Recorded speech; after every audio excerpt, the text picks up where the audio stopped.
어, 전도서를 우리가 읽는 유익이 있는데 그것은 우리의 인생 전체를 이렇게 보게 하는 것입니다. 마치 산 위에 정상에 올라와서 전체를 이렇게 보는 것 같은 것을 경험하게 하는데요.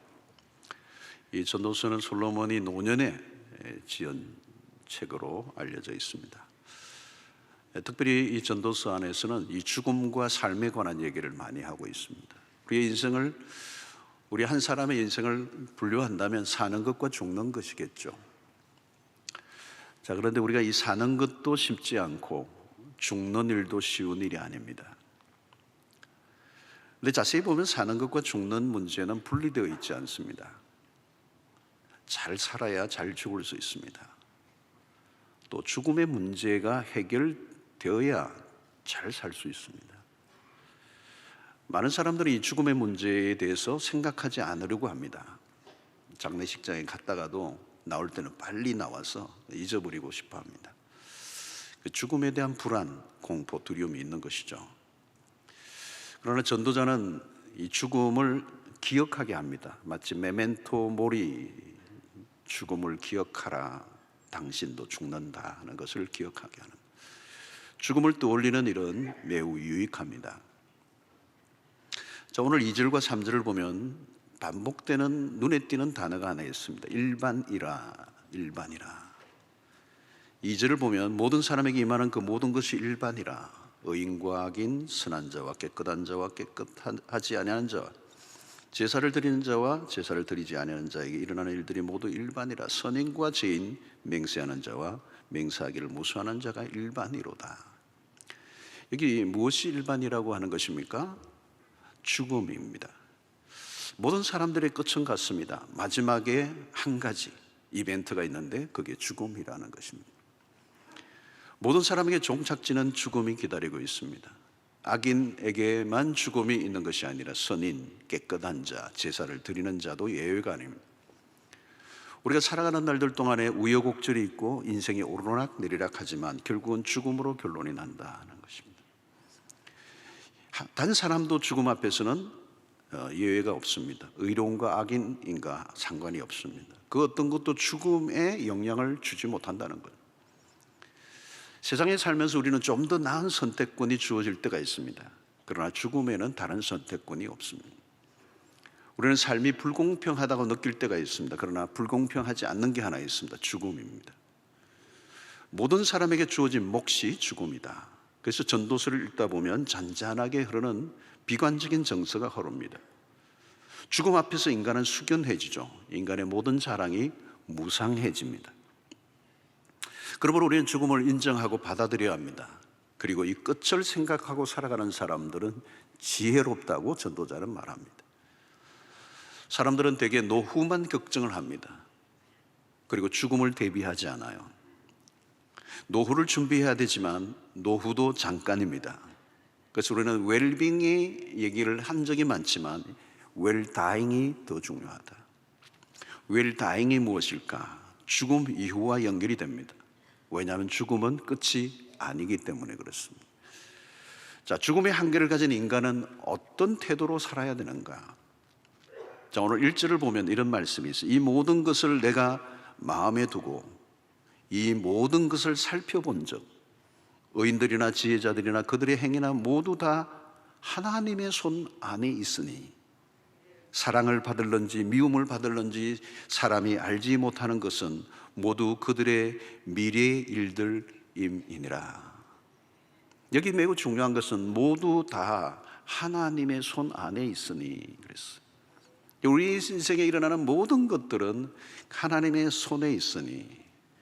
자, 이 하나님의 손은 우리가 일상에서는 잘 보이지 않습니다. 그러나 하나님의 손이 우리의 모든 역사, 우리의 개인의 삶까지 주관하고 계신다는 것. 요셉은 노예로 감옥 안에서 죄수로 인생이 내리막길을 걸었지만 그는 절망하지 않습니다. 그리고 모든 역경과 유혹 속에서도 자신을 지켜나가요. 그 이유는 보이지 않는 하나님의 손이 자신의 삶을 형통하게 하고 있음을 그가 보았기 때문이라고 성경은 말합니다. 여러분, 우리의 삶에 두려움은 언제 오는 것입니까? 하나님의 주권을 믿지 않을 때, 우리의 삶이 하나님의 주권 바깥에서 일어난다면 그것처럼 두려운 일은 없습니다.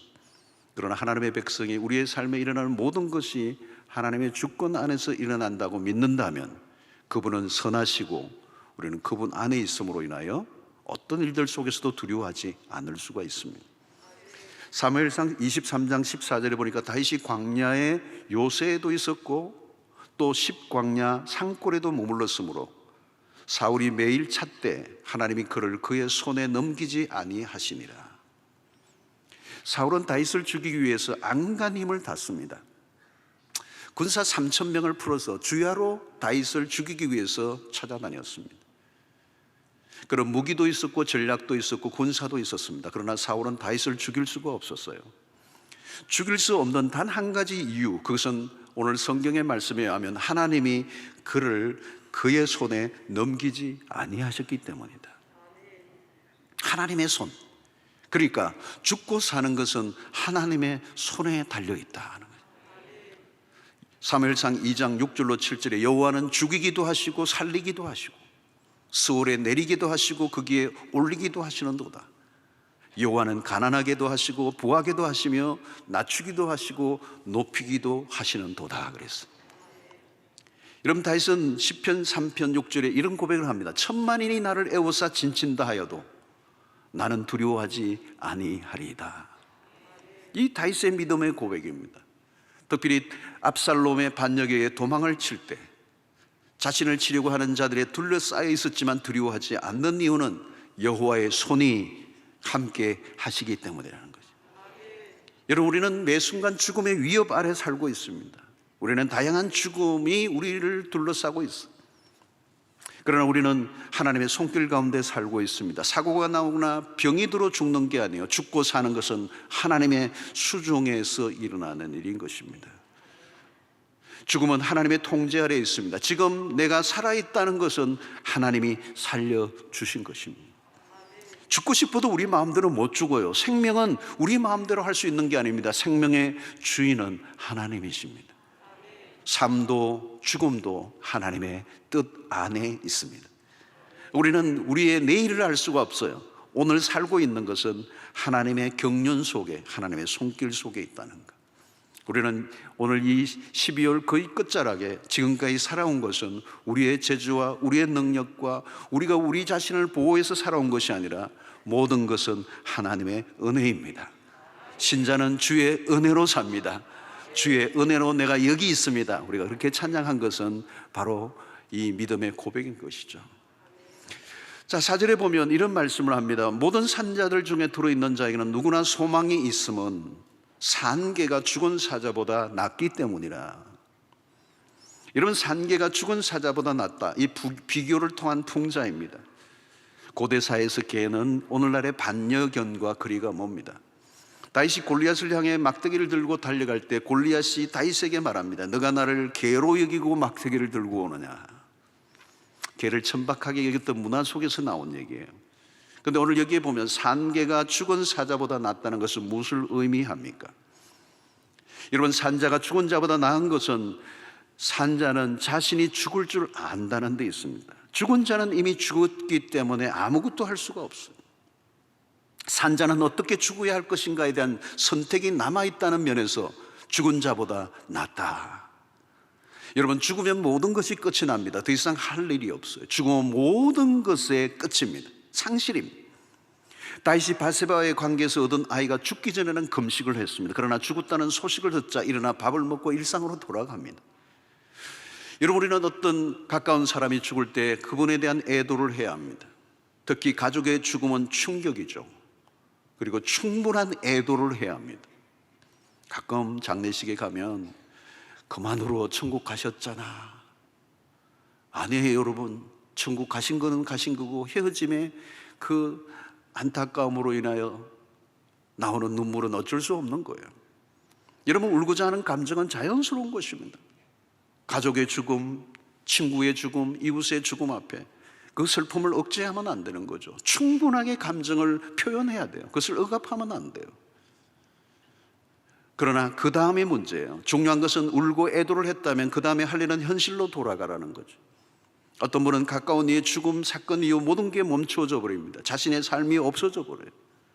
현실로 돌아가지 못하는 경우가 있습니다. 충분히 이해가 가요. 그런데 전도자는 여기에서 우리에게 일깨워주고자 하는 것은 산자의 중요성을 일깨워주고 있습니다. 여러분, 내가 살아있다는 것이 얼마나 귀중한 일인가. 죽음이 언제 나에게 닥칠지 모른다는 것입니다. 그럼 우리가 붙들어야 하는 것은 무엇입니까? 살아있는 동안 어떻게 사느냐. 죽으면 할 수 있는 게 없어요. 상황 종료입니다. 살아있는 동안에 어떻게 살 것인가. 삶이 귀중한 이유는 뭘까요? 제한적이기 때문에. 우리의 인생은 길어도 100년밖에 살지 못합니다. 이 생명의 유한성 때문에 삶은 귀중하고 아름다운 것입니다. 오늘이라는 시간과 지금 우리 곁에 있는 이 사람이 얼마나 귀중한지. 여러분, 사랑하기만 해도 하기에도 시간은 짧은 것이죠. 그래서 전도자는 죽음의 엄연한 현실을 일깨워 줍니다. 우리는 코로나 팬데믹을 지나면서 인간의 유한성을 계속 실감하고 있습니다. 우리는 계속 올해도 얼마나 많은 우리 교우들 가운데서도 이 코로나 팬데믹으로 인하여 돌아가신 분들이 많아요. 우리는 죽음이라는 거대한 힘 앞에 인간이 얼마나 유약하고 연약한 존재인가. 한순간에 사랑하는 가족과 교우들이 떠나갔습니다. 가까운 사람을 떠나보낼 때마다 우리는 아쉬움과 후회가 남습니다. 좀 더 잘해줄 걸, 좀 더 잘할 수 있었는데. 그런데 사람들은 서로 아롱다롱하며 살아갑니다. 왜? 삶이 계속될 줄 알았기 때문이에요. 여러분, 죽음은 무엇입니까? 삶의 모든 기회를 잃어버리게 하는 겁니다. 산개와 죽은 사자는 살아있는 것과 죽은 것의 차이예요. 언젠가 죽을 것이지만 지금 생명이 주어져 있다는 것은 축복입니다. 그리고 죽음이 있기에 생명은 더 귀중한 것이죠. 살아있다는 것, 살아간다는 것 쉬운 일이 아닙니다. 우리는 아이들이 얼마나 많이 병원을 드나들면서 또 우리는 일평생 얼마나 질병에 걸려 고통합니까? 그래서 인생을 고해라고 얘기하죠. 그럼에도 불구하고 전도자는 살아있는 것의 나움, 살아있다는 것 자체의 귀해. 그래서 우리는 그런 말을 많이 듣죠. 오늘이라고 하는 시간이 어제 죽었던 사람이 그토록 살고 싶어 했던 내일이라는 거죠. 그리스도인들은 그냥 흘러가는 크로노스만의 시간이 아니고 결정적 시간, 카이로스의 시간을 우리는 알고 있습니다. 그냥 무의미하게 흘러가는 시간이 아니라 순간순간 속에 역사하시는 하나님의 손길.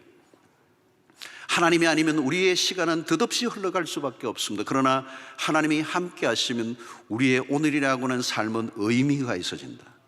무의미의 반복이 아니라 의미를 향한 행진을 하고 있다는 것입니다. 여러분, 신자들에게 모든 날은 특별한 날입니다. 주님이 우리의 시간 속에 찾아오셨기 때문에 특별한 것입니다. 병으로 알아 누워도 주님이 함께 하시면 특별해집니다. 그 병을 통해 하나님을 알게 되고, 그 병을 통하여 은혜를 깨닫게 되고, 그 병을 통하여 간증이 생기고, 그 병을 통하여 하나님이 만드신 새로운 이야기가 있기 때문에 여러분, 예수를 믿는다는 것은 하나님의 시간 안에 들어간다는 것입니다. 하나님이 일하시고 우리는 그분의 섭리 안에 들어가고 모든 것은 하나님의 손 안에 있다는 것을 믿을 때 우리의 삶에 일어나는 어떤 일들도 두려워하지 않고 반응할 수가 있는 것입니다. 여러분, 살아있다는 것은 놀라운 것입니다. 오늘이라는 시간은 무의미의 시간이 아니에요. 무슨 일이 일어날지 알 수가 없습니다. 우리는 순간이라는 이 시간, 이 순간이라는 단어를 우리는 영어로 모멘트라고 합니다. 그리스 원자의 어근을 두고 있습니다. 원자나 원작이라는 단어 역시 그리스의 아토모스에서 왔습니다. 여기서 순간이라는 단어 속에 숨겨진 의미가 있어요. 원자는 쪼갤 수 없을 만큼 아주 작은 단위를 의미합니다. 그래서 우리는 쉽게 놓칠 수 있습니다. 시간이 눈 깜짝할 사이에 지나갔다는 표현을 쓰는 거죠. 때로는 1년이 눈 깜짝할 사이에 지나가버려요. 사실은 우리의 일상들은 순간으로 이어져 있습니다. 그런데 우리는 이 시간을 간과하고 소홀히 여기며 살아갈 때가 많이 있어요. 또 이 순간에 숨겨진 원자의 또 다른 의미는 원자 안에 원자핵의 대량 분열로 인해 에너지가 빠르게 반출되면서 파생된 핵의 흡수력이 있어요. 그때 엄청난 영향을 가진 에너지로 바뀌는데 이 순간에 무슨 일이 일어날지 알 수 없다는 것입니다. 누가복음 19장에 삭개오의 예를 들 수가 있습니다. 인생이 한순간에 급해진 하나님, 수십 년 동안 그의 인생에 일어났던 일보다 더 의미심장한 일이 한순간에 벌어졌어요. 그것을 누가복음 19장 5절로 6절에 이렇게 나옵니다. 예수께서 그곳에 이르사 쳐다보시고 이르시되 삭개오야 속히 내려오라. 내가 오늘 내 집에 유하여 하겠다 하시니 급히 내려와 즐거워하며 영접하거늘. 여러분, 여기에서 시간의 개념을 우리는 이해할 수 있어요. 삭개오야 속히 내려와라. 삭개오가 거기에 반응하며 급히 내려와. 이건 그냥 순간입니다. 순간, 아토모스, 모멘트예요. 아주 눈 깜짝할 사이에 일어난 일입니다. 속히 내려오라, 급히 내려와. 그냥 흘러가 버릴 수 있는 순간일 수 있지만 이 삭개오야말로 예수 그리스도를 만나는 순간 영혼으로 들어가는 극적 사건이 일어납니다. 다메섹 도상에서 바울은 예수를 만났어요. 카이로스의 하나님을 만납니다. 갑작스러운 하나님의 개입, 빛으로 찾아오신 부활 예수 앞에 바울은 한순간에 거꾸로 떨어지죠. 여러분, 이것은 누구도 예측할 수 없었던 일이에요. 그런데 한순간 그 교회를 핍박했던 그 바울을 하나님의 사람으로, 예수의 노예로 사로잡는 순간, 그게 언제 일어난다고요? 하나님과 연결될 때, 하나님이 우리 인생에 찾아오실 때. 그래서 바울은 에베소서에서 세월을 아끼라, 시간을 사라, 시간을 구속하라. 여러분, 이것은 뭘 의미할까요? 시간은 그대로 두면 속절없이 흘러가 버린다는 거예요. 시간이 얼마나 빨리 흘러갑니까? 시편의 시인은 신속기간이 날아가나이다 그랬어요. 여러분, 시간이 날아간다는 표현이 느껴지시나요? 인간은 이 흘러간 시간을 회복시킬 능력이 없습니다. 그러므로 시간의 중심을 잡아야 돼요. 시간을 구속, 그것을 할 수 있는 길을 바울은 에베소서 5장 18절에 알려주고 있습니다. 술 취하지 말라. 이는 방탕한 것이니 오직 성령으로 충만함을 받으라. 여러분, 술의 취함과 성령의 충만함을 비교하고 있습니다. 대조를 하고 있어요. 여러분, 술에 취하면 시간이 어떻게 되죠? 경험해 보신 분들 한번 얘기해 보시죠. 술에 취하면 시간이 어떻게 되나요? 술 취한 동안에 시간이 흐르는 줄 아나요? 알기는? 그냥 사라져 버립니다. 여러분, 우리는 성령에 취할 때, 성령에 충만할 때 그 시간은 꽉 찬 시간이 되는 것입니다. 꽉 찬 시간, 시시한 것에 빼앗기지 않는, 그냥 속설없이 사라져버리는 시간이 아니라 의미 있는 시간, 중심이 잡힌 시간, 그리고 엉뚱한 것에 우리의 시간을 빼앗기지 않는 그런 삶의 중심을 잡는 삶을 살아갈 수가 있게 되는 것입니다. 사랑하는 성도 여러분, 우리의 살아있는 동안에 우리의 순간은 너무도 귀한 것입니다. 생명은 귀한 것입니다. 막 살아도 될 인생은 없습니다. 생명의 축복은 놀라운 것이고, 그러므로 우리는 생명에 대한 긍정적 태도를 가져야 돼요. 시간에 대한 긍정적 태도는 은혜를 받을 때 일어납니다. 성령에 충만할 때 일어납니다. 은혜를 받으면 특징이 인생을 비관적으로 보지 않습니다. 시간 안에 의미를 찾아내고 삶의 활력을 잃지 않습니다. 삶의 긍정적 반응을 나타낼 수 있게 되는 것입니다. 여러분, 은혜가 떨어지면 매사에 원망과 불평이 일어납니다. 원망과 불평은 삶의 시간을 축소시키는 일이 되고 마는 것입니다. 시간의 공중분해입니다. 우리의 시간이 하나님과 연결되는 순간 모든 것은 달라집니다. 매일매일 의미의 삶을 살게 되고 하나님을 위해 살아가게 되고 우리의 삶의 모든 것을 그분의 주권에 맡기게 되는 것입니다. 사랑하는 성도 여러분, 하나님은 오늘 우리에게 기회를 주셨습니다. 순간순간을 귀중히 여기며 살아갈 수 있게 되기를 축원합니다.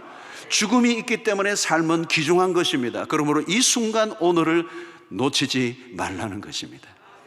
자, 오늘 7절을 보면 너는 가서 기쁨으로 내 음식물을 먹고 즐거운 마음으로 내 포도주를 마실지어다. 이는 하나님이 내가 하는 일들을 벌써 기쁘게 받으셨음이니라.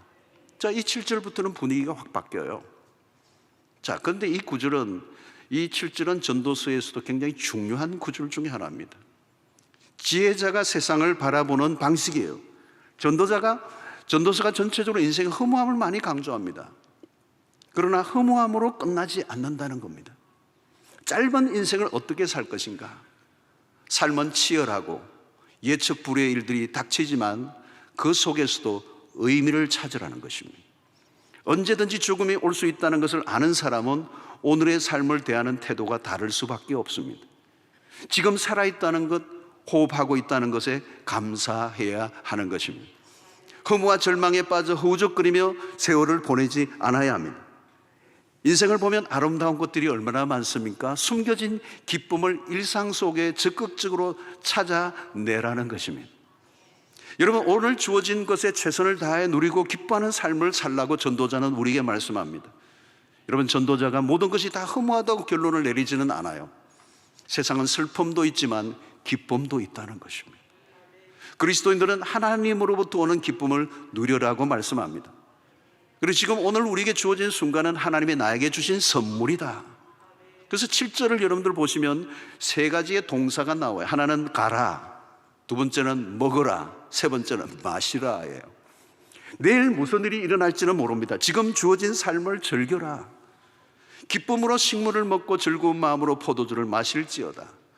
이 전도서 기자는 먹는 즐거움을 얘기합니다. 앞부분에서도 얘기해요. 전도서 2장 24절을 보면 사람이 먹고 마시며 수고하는 것보다 그의 마음을 더 기쁘게 하는 것은 없나니 내가 이것도 본즉 하나님의 손에서 나오는 것이로다 그랬어요. 이 먹고 마시고 기뻐하는 것은 하나님의 손으로부터 나온 것이다. 자, 이것은 인간이 누릴 수 있는 몫이요 하나님이 주셨다는 겁니다. 여러분, 삶은 녹록지 않습니다. 비바람이 몰아칠 때가 있고 빛과 어둠이 교차하는 게 우리의 삶입니다. 그럼에도 전도자는 먹고 마시는 일상의 작은 행복을 이야기하고 있습니다. 사랑하는 성도 여러분, 우리가 사는 동안에 먹는 일은 중요합니다. 우리가 먹는 일에 얼마나 많은 시간을 드립니까?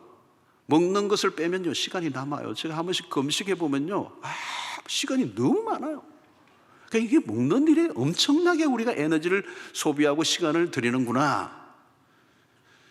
그럼에도 우리는 먹어야 돼요. 안 먹으면 죽습니다. 가만히 보면 잘 먹는 사람이 일도 잘합니다.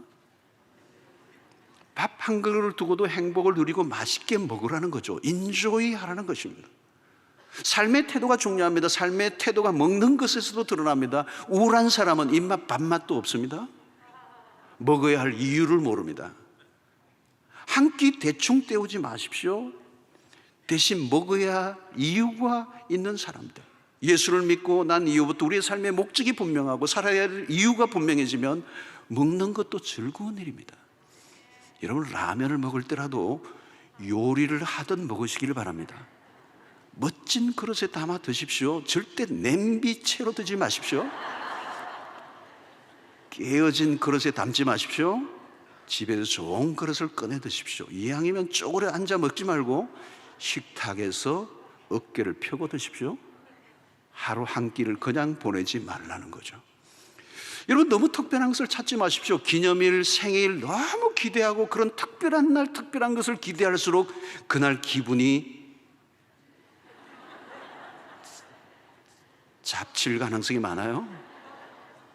대단한 것을 찾지 마십시오. 일상에 작고 소소한 것들의 행복과 기쁨이 있습니다. 현재 주어진 것에 감사하십시오. 작은 것에 감사하고 작은 일에 기뻐하고 작은 일에 행복을 얻게 합니다. 내일로 미루지 마십시오. 사랑할 일을 왜 내일로 미루세요? 내일은 우리가 알지 못합니다. 용서할 일을 미루지 마세요. 지금 이 순간 누리는 이것이 내일 주어지지 않을지도 모른다는 생각을 하고 살아가는 사람은 지금이라는 일상에 주어지는 작은 행복을 누릴 줄 아는 것입니다. 내일 더 잘 살 것이라는 작정은 의미가 없어요. 오늘 지금이에요. 9절에 보면 내 헛된 평생의 모든 날, 곧 하나님이 해 아래서 내게 주신 모든 헛된 날에 내가 사랑하는 아내와 함께 즐겁게 살지어다. 그것이 내가 평생의 해 아래서 수고하고 얻은 내 몫이니라. 여기 보면 9절에 내 헛된 평생의 모든 날 두 번이나 반복하고 있어요. 이 헛된 날 속에 즐겁게 누릴 몫을 하나님이 허락하셨다. 여기 헛되다라는 표현은 우리가 이 전도서에서 주로 나오는 아주 핵심적인 단어 중에 하나죠. 헛되다는 말은 허무하다는 이야기이기보다는 짧다는 의미가 있어요. 모든 것이 금방 지나간다는 거예요. 아무리 좋은 것이 주어지도 지금 누리지 못하면 금방 지나간다는 거예요. 여러분, 아이들도 자랄 때 얼마나 예뻐요. 근데 금방 자랐던 것 같아요. 금방 그냥 자라 부모 곁을 떠나요. 그때를 놓치면 다시는 돌아오지 않는다. 해 아래서 모든 것이 헛되지만 그럼에도 그런 헛된 날들 가운데 사랑하는 아내와 함께 즐겁게 살아가는 것은 하나님이 허락하신 분복, 몫이다. 그것마저도 누리지 못한다면 허무하다. 몫이라는 말은 하나님이 인정하신다라는 뜻입니다. 그러니까 이것은 하나님이 우리로 하여금 누리라고 우리에게 주신 거예요. 그래서 행복한 결혼 생활은 힘든 인생길에 주어진 선물입니다. 가만히 보세요. 여러분, 세상에서 우리가 누릴 낙이 그렇게 많지 않아요. 최근 월드컵 축구 경기가 열리는 걸 보면서 느낀 게 그겁니다. 여러분, 온 세계가 축구 경기에 열광을 합니다. 한 꼴에 나라가 들썩입니다. 곳곳에서 모여 밤을 새워 응원을 하면 난리가 아닙니다. 우리나라 대표팀이 지고 나니까 조용합니다. 기쁨이 사라졌습니다. 4년을 기다려야 합니다. 그래도 이길지도 모릅니다. 어떤 사람은 자기가 즐겨보는 드라마가 끝이 나면 낙도 사라진다고 말합니다. 우리의 인생의 낙이 그렇게 많지 않다는 뜻이겠죠. 어제도 이 광안리에 이 불꽃 쇼를 하는데 제가 집까지 가는데 가까운데 얼마나 오래 걸렸지. 차가 도로에 꽉 찼어요. 그냥 해운대는 완전 차로 꽉 찼어요. 그래서 느낀 게 그거예요. 동일한 것입니다. 우리가 누릴 낙이 많지 않구나. 여러분, 티격태격 싸울 아내 혹은 남편이 있다는 게 얼마나 감사한지. 해 아래 모든 것이 헛되지만 하나님이 허락하신 귀중한 낙이 결혼 생활이다. 아내와 함께 즐겁게 살라. 여기 보면 함께라는 단어를 유의하셔야 돼요. 함께 즐겁게 살라. 어떤 분은 남편 혼자 즐겁더라고요. 아내 혼자만 즐거운 거 아니에요. 함께 즐겁게 살라는 거예요. 서로 심각하게 살지 말라는 거예요. 짧은 인생을 사는데 갈등하고 싸우며 티격태격 하며 세월을 보내지 말라는 거예요. 이것은 여러분, 가정은 대체 행복이 불가능한 거예요. 가정의 행복을 놓치면 너무 많은 것을 잃어버린다는 것입니다. 결국 행복은 멀리서 주어지는 것이 아니다. 행복은 가까운 곳에서 찾아야 합니다. 여러분, 늘 함께 만나는 친구들, 그리고 늘 함께 만나는 교우들과의 관계가 우리의 삶의 핵심입니다. 먹고 마시는 즐거움을 함께 나눌 사람을 귀중히 여기라는, 식탁 교제가 얼마나 중요한지 모릅니다. 함께 지금 식탁에 앉고 함께 밥을 먹고 함께 마시는 그 관계가 우리의 삶에 하나님이 허락하신 행복의 몫이라는 거죠. 진정한 행복은 어디로부터 오는가? 오늘 주어진 일상의 소소한 일들로부터 하나님께서 우리에게 허락하신 분복이라는 사실을 알고 우리의 믿음의 삶을 그렇게 살아가는 것입니다. 하나님을 떠난 즐거움만의 추구는 쾌락주의로 끝나겠죠. 그것은 헛된 일입니다. 그러나 하나님의 은혜 아래 살아가는 우리는 헛되지 않는 삶을 살 수 있습니다. 왜? 모든 순간은 귀중하기 때문에. 공고한 인생이지만 하나님이 일상 속에 허락하신 몫을 누리며 살아가는 여러분들 되시기를 축원합니다. 10절에 보면 손이 이를 얻은 대로 힘을 다하여 할지어다. 내가 장차 들어갈 수월에도 일도 없고 계획도 없고 지식도 없고 지혜도 없음이니라. 결국은 전도자는 죽음을 생각하는 삶은 다르다고 얘기합니다.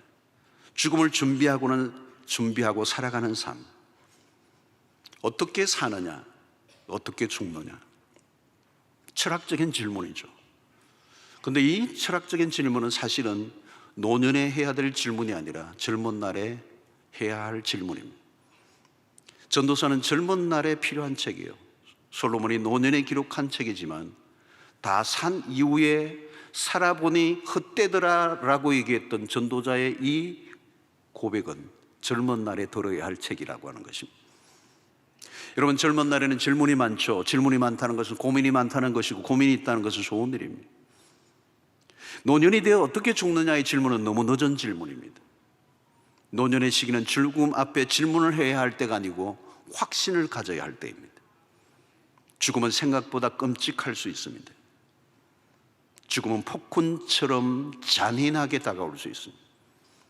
매우 황급히 찾아옵니다. 확실하게 준비하고 있지 않으면 죽음은 가혹할 수 있습니다. 그러므로 분명한 답을 가지고 있어야 합니다. 죽음에 대한 확실한 답을 가지고 있어야 아름다운 삶을 살 수가 있습니다. 죽음 준비란 무엇일까요? 매장이냐 화장이냐 무덤을 어디로 할 거냐가 아니에요. 죽음 준비란 죽음 이후에 대한 준비예요. 우리가 진정으로 소망해야 하는 것은 죽음 이후인 것입니다. 왜냐하면 육체적인 죽음으로 끝이 나지 않기 때문입니다. 우리가 바라보아야 할 것은 영원입니다. 이터니티. 이게 어떻게 가능하죠? 전도서는 모든 질문에 직접적으로 답을 해주지는 않아요. 그러나 우리는 알고 있습니다. 모든 우리의 인생의 질문의 해답은 예수 그리스도이심을 압니다. 그리스도가 이 땅에 오신 이유를 알면 답이 나옵니다. 죽음은 죄에 대한 심판이요, 그리스도는 우리 죄를 사해 주시기 위해 오셨습니다. 그리스도가 십자가에 죽으시고 무덤에 장사된 지 사흘 만에 다시 살아나심으로 부활의 첫 열매가 되셔서 그 그리스도의 부활에 우리로 동참하게 하셨습니다. 그래서 예수를 믿는 자는 영생을 얻겠고, 요한계시록 14장 13절에 또 내가 들으니 하늘에서 음성이 나서 이르되 기록하라. 지금 이후로 주 안에서 죽는 자들은 복이 있도다 하시매. 성령이 이르시되 그러하다. 그들이 수고를 거치고 쉬리니 이는 그들의 행한 일이 따름이라 하시더라 그랬습니다. 여러분, 누가 복이 있다고 얘기하세요? 주 안에서 죽는 자들. 여러분, 가장 중요한 질문은 나는 몇 세까지 살 건가? 부자로 죽을 것인가? 유명한 자로 죽은 것인가? 아무 의미가 없어요. 죽을 때 나는 누구인가? 나는 그리스도인으로 죽을 것인가? 그리스도 안에서 죽는다면 더 이상 저주의 죽음은 없습니다. 죽음의 행포로부터 자유를 얻을 수가 있습니다. 우리가 죽는 순간 하나님의 임재 안으로 들어가 영원한 안식을 얻게 될 것입니다. 요한계시록 21장 4절에 모든 눈물을 그 눈에서 닦아주시니 다시는 사망이 없고 애통하는 것이나 곡하는 것이나 아픈 것이 다시 있지 아니하리니 처음 것들이 다 지나갔음이러라. 그리스도 안에서 주어질 천국에 대한 확신, 이것보다 더 중요한 것은 없습니다. 우리의 죽음은 영원을 향해 있습니다. 그래서 우리는 전도서를 넘어 그리스도를 바라보아야 합니다. 우리는 예수 그리스도 안에서 부활의 약속을 믿습니다. 우리는 그리스도 안에서 죽으면 영생이 기다리고 있습니다. 다가오는 성탄절에 우리가 기뻐할 이유가 무엇입니까? 그리스도가 우리에게 얼마나 놀라운 선물이 되시는지, 그것을 알고 있는 사람들은 기뻐하지 않을 수가 없습니다. 사랑하는 성도들, 우리는 죽음의 문제를 해결한 사람들이에요. 그렇기 때문에 우리의 사는 문제도 해결된 사람들이에요. 그래서 우리는 죽음과 삶의 이 사이에 주어진 오늘 순간이라는 시간 속에서 우리는 헛되이 살지 아니하고 의미를 찾고 작은 일들 속에서도 오늘 우리에게 허락하신 그 복, 그 즐거움을 누릴 수 있는 그 분복을 누리며 살아가는 것, 오늘 살아있는 이 순간을 귀중하게 여기고 삶의 기회로 알고 선물로 알고 축복으로 알고 오늘 주어진 일상을 가볍게 살아가지 않고 하나님의 말씀을 따라 오늘 주어진 작은 행복을 누리며 즐겁게 매 순간 천국을 누리며 살아가는 여러분들 되시기를 주의 이름으로 축원합니다.